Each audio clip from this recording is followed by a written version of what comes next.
Bismillahirrahmanirrahim. Assalamualaikum warahmatullahi wabarakatuh. Dalam kesempatan kali ini saya akan membahas tentang masalah bagaimana menghapus program marah dalam pikiran kita. Pasti semua orang pernah merasakan marah. Baik marah saat melihat ruangan berantakan, mestinya habis main dibereskan. Pertanyaannya, kenapa kita mesti marah? Ingat ketika kakak membereskan kamar tengah dan memasukkan baju saya ke tas sekolah. Di sekolah mendapati baju itu. Marah rasanya. Jadi saya pun memilih mengikhlaskan pengalaman itu dengan melakukan istighfar dan sholawat. Tentu dengan terapi Ho'oponopono. Berkali-kali mual hingga sendawa. Rasanya perut semakin lega, sampai mengira gas inilah yang mendorong hingga ke dada dan meledak melalui ucapan.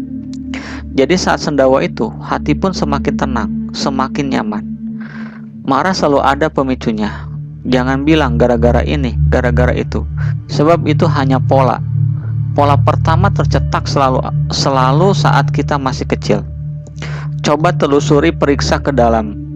Apa yang membuat marah itu? Apa pemicunya? Lalu saat pemicunya dimaafkan, polanya rusak, alias saat muncul kejadian mirip tidak ada rasa marah sama sekali. Hanya saja proses tidak sekali beres.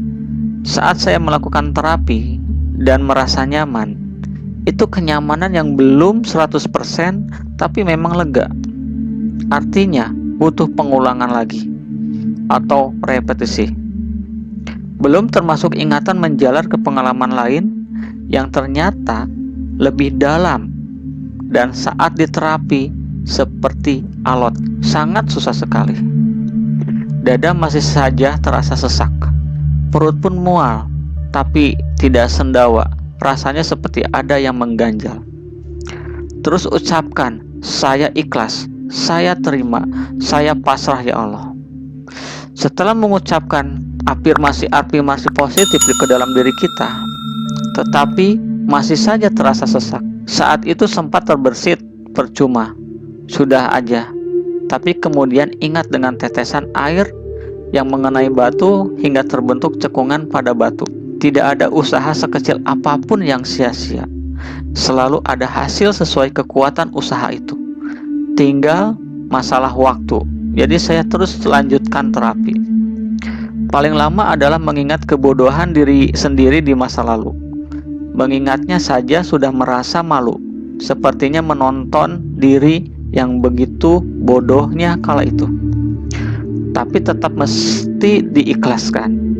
Jadi saya memilih memaafkan diri sendiri, menerima diri apa adanya, serta mencintai diri sendiri sepenuh hati. Kadang kita memang sering memvonis diri kita di masa lalu. Tak sadar jadi sugesti ke dalam diri sendiri, menjadi label ke diri sendiri.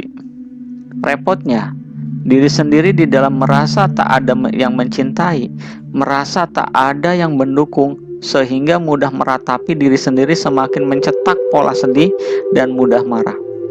Duh, jangan-jangan kemarin saya seperti itu ya. Maka saya memilih terus menonton film itu, yaitu menonton kebodohan diri sendiri di masa lalu. Membayangkan diri sendiri melakukan hal memalukan di masa lalu, kemudian saya beristighfar, astagfirullahaladzim, diulang-ulang sampai merasa hati saya lega. Lalu sambung dengan sholawat, diulang-ulang pun sampai merasa lega, merasa tenang hati saya. Sebab walau sudah lega dengan istighfar, saat berganti ke sholawat rasanya sesak lagi. Setelah sholawat merasa lega lagi. Sambung dengan aku mengasihimu, aku menyesal, maafkan aku. Dengan memaafkan diri kita sendiri dan mengucapkan terima kasih pada diri kita sendiri, maka diri kita akan benar-benar merasa lega, karena diri kita sudah melepaskan semua beban pikiran negatif yang ada di dalam diri kita. Saya melakukan ini setiap pagi agar di hari ini, hari esok, dan hari selanjutnya selalu menjalani hidup dengan penuh kedamaian, penuh rasa bahagia, dan penuh rasa bersyukur yang telah Allah berikan kepada saya. Semoga pembahasan ini bermanfaat untuk kita semua, dan bila bermanfaat silahkan like dan subscribe agar channel YouTubeku Yakin channel ini bisa terus berkembang